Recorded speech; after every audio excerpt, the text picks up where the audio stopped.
അപ്പോൾ നിങ്ങൾക്കൊക്കെ ഉപ്പിലിട്ടതൊക്കെ ഇഷ്ടമുള്ളവരാണോ എങ്കിൽ ഇതുപോലെ റൈറ്റ് നിങ്ങൾ ചെയ്ത് നോക്കണം കേട്ടോ. എനിക്കും എൻ്റെ മക്കൾക്കൊക്കെ അതിൻ്റെ ഇത് ഇഷ്ടമാണ്. ഉപ്പിലിട്ട എന്തും കഴിക്കുന്നവരാണ് കേട്ടോ ഞാനും എൻ്റെ മക്കളും.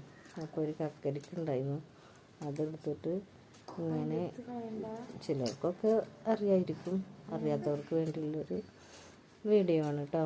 അപ്പോൾ ഇതുപോലെ ഒന്ന് ചെയ്ത് നോക്കുന്നുണ്ട് കേട്ടോ. അപ്പോൾ ഒരു കക്കരിക്ക എടുത്തിട്ടുണ്ട്, പിന്നെ നാരങ്ങൻ്റെ നീരാണ് കേട്ടോ ഒഴിച്ച് കൊടുക്കേണ്ടത്. ഇതിലേക്ക് കുരുമുളക് പൊടി, പിന്നെ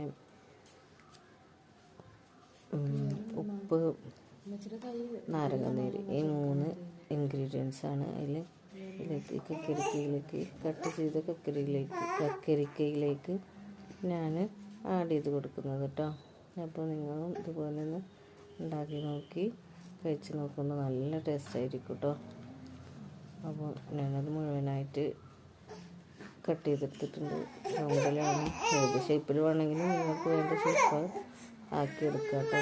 ഞാൻ ഈ റൗണ്ട് ഷേപ്പിലാണ് ഞാൻ കട്ട് ചെയ്തിട്ടുള്ളത്.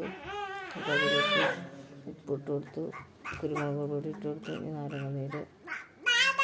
നാരങ്ങ മുഴുവനായിട്ട് ഞാൻ പിഴിഞ്ഞിട്ടില്ല, ഒരു പുളി മുഴുവനും പിന്നെ മറ്റ് പുളിയുടെ കുറച്ചായിട്ട് ഞാൻ പിഴിഞ്ഞെടുത്തിട്ടുള്ളൂ. അപ്പോൾ അതൊക്കെ ഇങ്ങനെ പിഴിഞ്ഞെടുത്ത് നല്ലതുപോലെ മിക്സാക്കി എടുത്തിട്ടുണ്ടായിരുന്നു കേട്ടോ.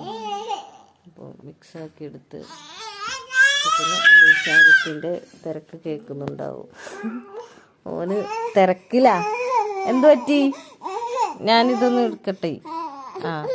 അപ്പോൾ ഞങ്ങൾ ഇതൊക്കെ മിക്സാക്കി അപ്പത്തിന് അലീഷൻ കുട്ടി തിരക്കുണ്ടാക്കാൻ തുടങ്ങി. അപ്പോൾ ഞാൻ അവൻ്റെ വീട്ടിൽ പോയിട്ടുണ്ടായിരുന്നു കേട്ടോ. അപ്പോൾ അതൊക്കെ നല്ലോണം കട്ട് ചെയ്തെടുത്ത് നല്ലതുപോലെ മിക്സാക്കി എടുക്കുകയാണ് കേട്ടോ. കക്കരിക്കയിലേക്ക് ഉപ്പും പുളിയും ഒക്കെ എല്ലായിടത്തും ഒരുപോലെ ആവാൻ വേണ്ടി നല്ലതുപോലെ കുടഞ്ഞിട്ടും സ്പൂൺ വെച്ചിട്ട് ഇളക്കിയിട്ടും അങ്ങനെയൊക്കെ ചെയ്തിട്ടുണ്ടായിരുന്നു കേട്ടോ. അപ്പോൾ അത് അങ്ങനെ റെഡി ആയിട്ടുണ്ട്.